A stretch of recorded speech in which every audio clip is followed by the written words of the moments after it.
What's up? It's your boy Carcino here, and let's get into it.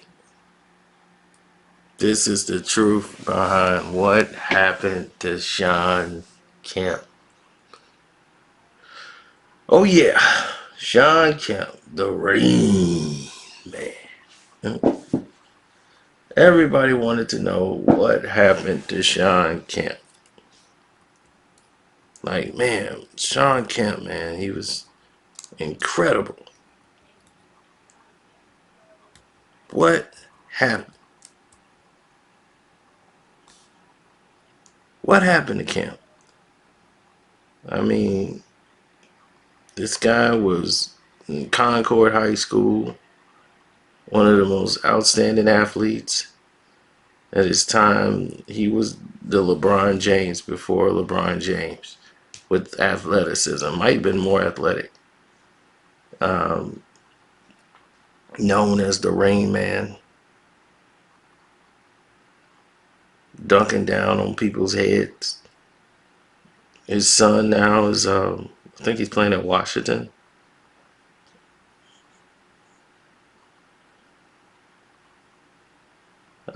He's got too many kids to name,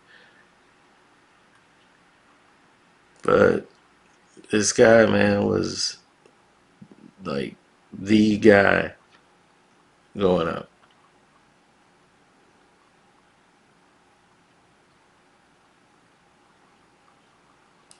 So coming up, Shawn had a bunch of success, but it was rough for him. You know, a gold chain incident almost cost him $700 gold chain, herringbone, whatever that incident was, cost him his collegiate career, and he had to go to a junior college because of it. And that was just, man, that was just it.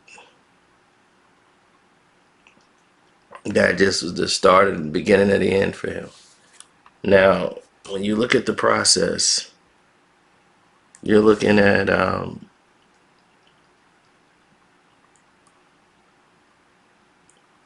guy who was supposed to play for the University of Kentucky. A lot of you guys didn't know that. Kemp was supposed to go to Kentucky and not a junior college. But he wasn't very smart when it came to the books, or he just didn't test very well. Then, when Kemp was accused of stealing this herringbone chain, you know, that was it. That was over. And he ended up going to a junior college in Austin, Texas, at Trinity Valley. And he never played a game. So he ended up declaring for the '89 NBA draft, hoping that his high school potential would get picked up.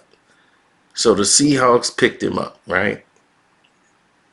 Kemp wasn't expecting to show any type of worth, and none of this stuff. He was just supposed to be a guy to come off the bench, learn. Maybe he can get a couple of baskets here and there. He has some great athleticism, alley-oop guy. That's it. So as a rookie, he's trying to figure out what's going on. But his breakout season came, his second year. His point average jumped up to 15 and 8.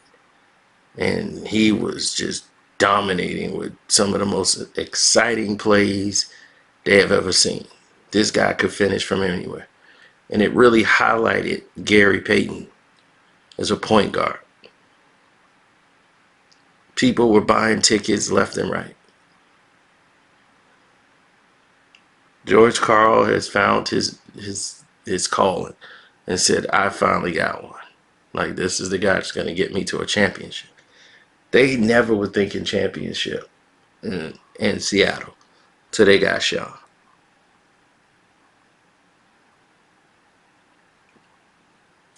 So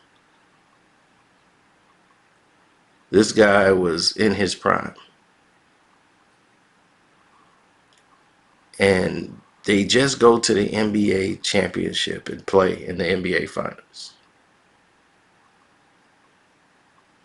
And we're sitting there, and as we going through this, people are like, I don't get it. Like, what happened to this guy? He was the Rain Man. They were in the NBA finals. Next thing you know, next year, he's gone. It just made no sense to anybody else who was there. It was just like 1 year he's there, the next year, gone. I'm here to fill in those gaps. Now, during this time in his fame, so during this point, Shawn Kemp was out partying with teammates and kicking it, and a very rare, often occasions, he was around Gary. And he saw how Gary was when Gary went out. Shawn, when he came in the league, he was a kid that didn't even drink. Next thing you know, he's getting some drinks in his system when they go out. He's a superstar now. He's in all-star games. And now, women are coming. And he's not getting the best of the women. He's getting the worst, who see that he's not too bright and he's just a kid, and they're taking advantage of him. And these women are tricking him into getting kids. One woman even told him that if you don't marry me, you're never going to see your kid.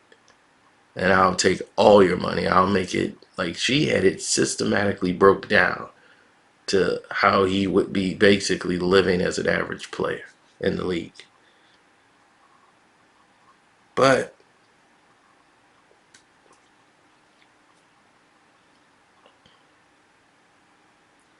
he was just having a hard time of trying to do the right thing, but trying to battle all his demons on his own without even telling the team what was going on.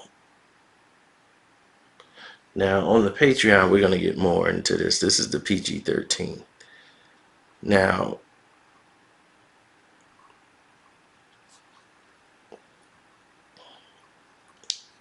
a teammate had gotten him introduced to blow. And once that happened, it changed his mind and his whole life. Shawn felt good a lot and was having these crazy parties and thinking like, this is the way to go. I'm living it up. I'm not looking back. And at one point,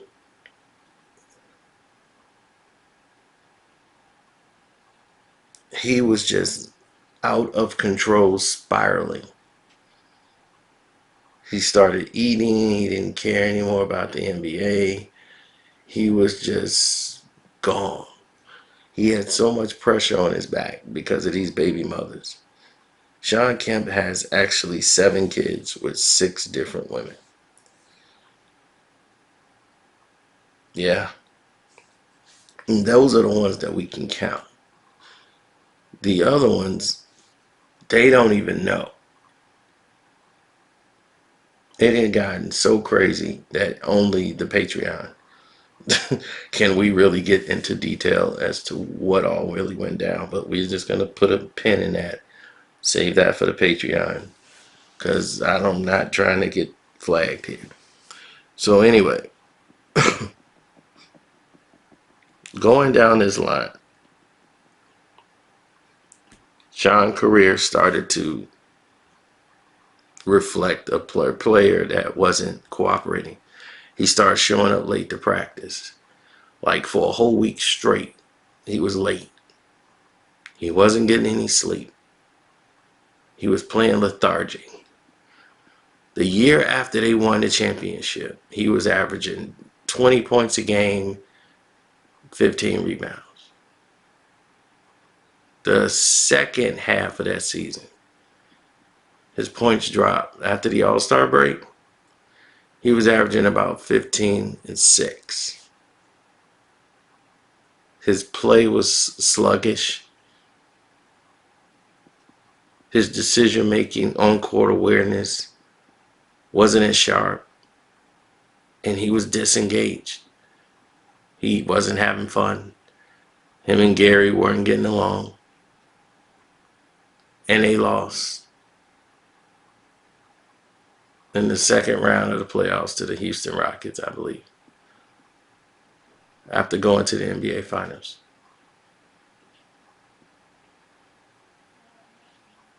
Just a year prior. So after they leave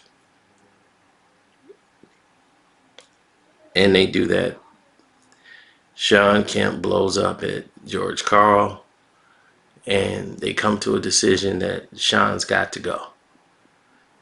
He had already borrowed money from the organization, but they just could not get him a deal that he wanted. So they had to do a deal with Cleveland so that he could rework his contract, because he was getting $6 million a year, like one of the 6 highest paid players in the league, and it wasn't enough money. And the Seattle was definitely getting him for the bare minimum, and all this, child support and all this stuff was draining him. So they traded him to Cleveland, where he was able to rework his contract so that he could get $107 million deal. So now he has a massive deal. He started playing better for Cleveland once he got there. Then after that year, it went down. He started spiraling out of control once he got the money. Drugs, cocaine, alcohol at a rampant pace.